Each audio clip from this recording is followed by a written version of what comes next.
નમસ્કાર. જરા વિચાર કરો, કોર્ટ કોઈને કહે કે તમે નિર્દોષ છો, પણ વીમા કંપની કહે કે અમે પૈસા નહીં આપીએ. આ કેવી રીતે શક્ય છે? શું આવું બની શકે? હા, બિલકુલ બની શકે. આજે આપણે એક એવા જ ગજબના કાનૂની કોયડાને ઉકેલવાના છીએ, જ્યાં નિર્દોષ હોવાનો અર્થ પણ સવાલના ઘેરામાં આવી જાય છે. તો ચાલો સીધા આજના મુખ્ય સવાલ પર આવીએ. માની લો કે કોઈ કંપનીમાં ચોરી થઈ. શંકા ગઈ એમના જ એક કર્મચારી પર. કેસ કોર્ટમાં ગયો અને કોર્ટે એ કર્મચારીને નિર્દોષ છોડી મૂક્યો. તો હવે શું વીમા કંપનીએ નુકસાનના પૈસા ચૂકવવા જ પડે? જવાબ જેવો આપણે વિચારીએ છીએ એવો સીધો નથી. ના, જવાબ છે હંમેશા નહીં. હા, આ સાંભળીને નવાઈ લાગશે, પણ આ એકદમ સાચું છે. ભલે કોઈ વ્યક્તિ ક્રિમિનલ કોર્ટમાંથી નિર્દોષ છૂટી જાય તો પણ વીમા કંપની એનો ક્લેમ નકારી શકે છે. અને આ બધા પાછળનું કારણ કાયદાના બે જબરદસ્ત શક્તિશાળી શબ્દોમાં છુપાયેલું છે. પણ આવું થાય કેવી રીતે? આ ગૂંચવણને સમજવા માટે ચાલો આપણે એક સાચો કેસ જોઈએ, જે આખી વાતને એકદમ સ્પષ્ટ કરી દેશે. આ કહાણી છે કેન્ડોર બાયોટેક નામની એક ફાર્માસ્યુટિકલ કંપનીની. વાત છે સપ્ટેમ્બર 2007ની. કેન્ડોર બાયોટેક કંપનીમાં એક રાત્રે મોટી ચોરી થાય છે. 2000 કિલો એલ્યુમિનિયમ ફોઇલ અને મશીનરીના અમુક મોંઘા પાર્ટ્સ ગાયબ થઈ જાય છે. નુકસાન હતું 9 લાખ રૂપિયાથી પણ વધારે. અને પોલીસ તપાસમાં જેનું નામ મુખ્ય શંકાસ્પદ તરીકે સામે આવ્યું એ બીજું કોઈ નહીં પણ કંપનીનો પોતાનો જ સિક્યોરિટી ગાર્ડ ગુલાબસિંહ હતો. અને હવે કહાણીમાં એન્ટ્રી થાય છે અસલી વિલનની.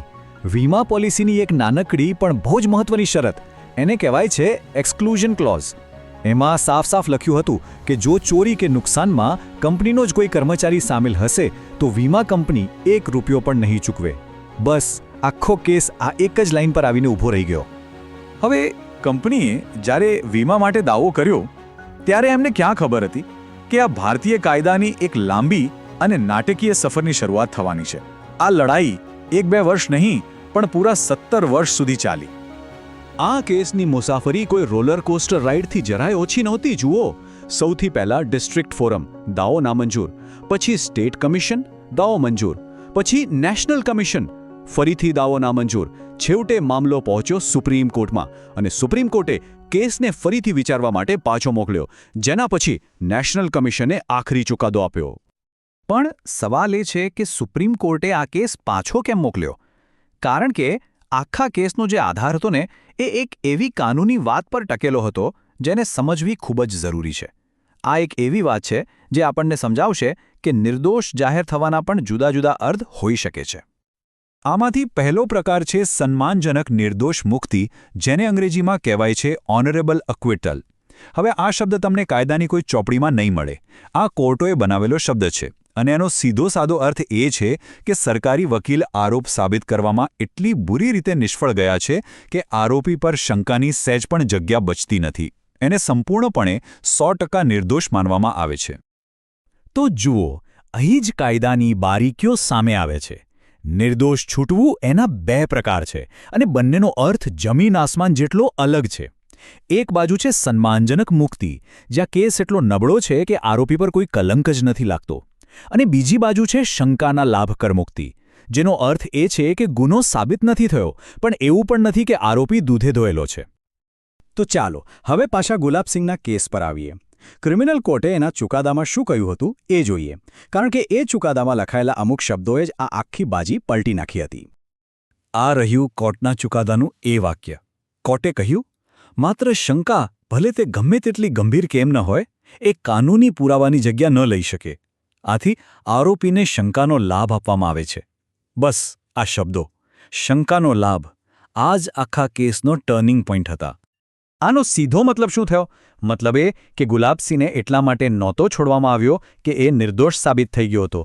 ના, એને તો એટલા માટે છોડવામાં આવ્યો કારણ કે સરકારી વકીલ એની વિરુદ્ધનો કેસ કાયદાના સૌથી ઊંચા માપદંડ એટલે કે વાજબી શંકાથી પરે સાબિત કરી શક્યા ન હતા.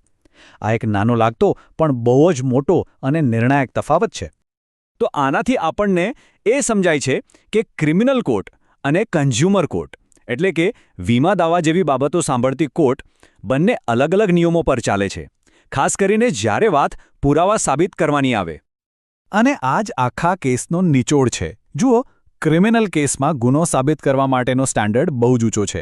એ છે બિયોન્ડ અ રીઝનેબલ ડાઉટ, એટલે કે કોઈ શંકાને સ્થાન જ ન હોવું જોઈએ. પણ વીમા ક્લેમ જેવા સિવિલ કેસમાં સ્ટાન્ડર્ડ નીચો છે. એ છે પ્રિપોન્ડરન્સ ઓફ પ્રોબેબિલિટીઝ, જેનો સાદો અર્થ એ થાય કે શું એવું થવાની શક્યતા વધારે છે, બસ આટલું જ જોવાનું. અને હવે બધી કડીઓ જોડાઈ જાય છે.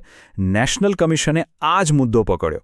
એમણે કહ્યું કે ગુલાબસિંહની મુક્તિ સન્માનજનક નહોતી, પણ શંકાના લાભ પર આધારિત હતી. એટલે વીમા કંપની એ દલીલ કરી શકે છે કે ભલે ક્રિમિનલ કોર્ટમાં ગુનો સાબિત ન થયો, પણ સંભાવના તો પૂરેપૂરી એ જ છે કે ગાર્ડ આ ચોરીમાં સામેલ હતો, અને બસ પેલી એક્સક્લુઝન ક્લોઝવાળી શરત લાગુ કરવા માટે આટલું જ પૂરતું હતું. તો આ આખા કેસમાંથી આપણે શું શીખી શકીએ? ચાલો 4 મુખ્ય મુદ્દાઓ જોઈએ. પહેલું, ક્રિમિનલ કોર્ટનો નિર્દોષનો ચુકાદો વીમા જેવા સિવિલ કેસમાં આપોઆપ લાગુ નથી થઈ જતો. બીજું, કોઈને નિર્દોષ કેમ છોડવામાં આવ્યા એનું કારણ ખૂબ જ મહત્વનું છે. ત્રીજું, વીમાના દાવા સંભાવના પર નક્કી થાય છે, 100% પુરાવા પર નહીં. અને ચોથું અને સૌથી મહત્વનું, કોર્ટના ચુકાદામાં લખાયેલો એક શબ્દ તમારા ખિસ્સા પર બહુ મોટી અસર કરી શકે છે. આ આખી વાત આપણને એક બહુ મોટા અને ઊંડા સવાલ પર લાવીને મૂકી દે છે. જો દેશની સૌથી મોટી ક્રિમિનલ કોર્ટ પણ કોઈનો ગુનો સાબિત ન કરી શકે, પણ એક સિવિલ કોર્ટ એને દોષી માની શકે, તો પછી નિર્દોષતાની સાચી વ્યાખ્યા શું છે? કાયદો ખરેખર ઇનોસન્સને કેવી રીતે જુએ છે? આ એક એવો સવાલ છે જે કાયદાની જટિલ દુનિયા વિશે વિચારવા મજબૂર કરી દે છે.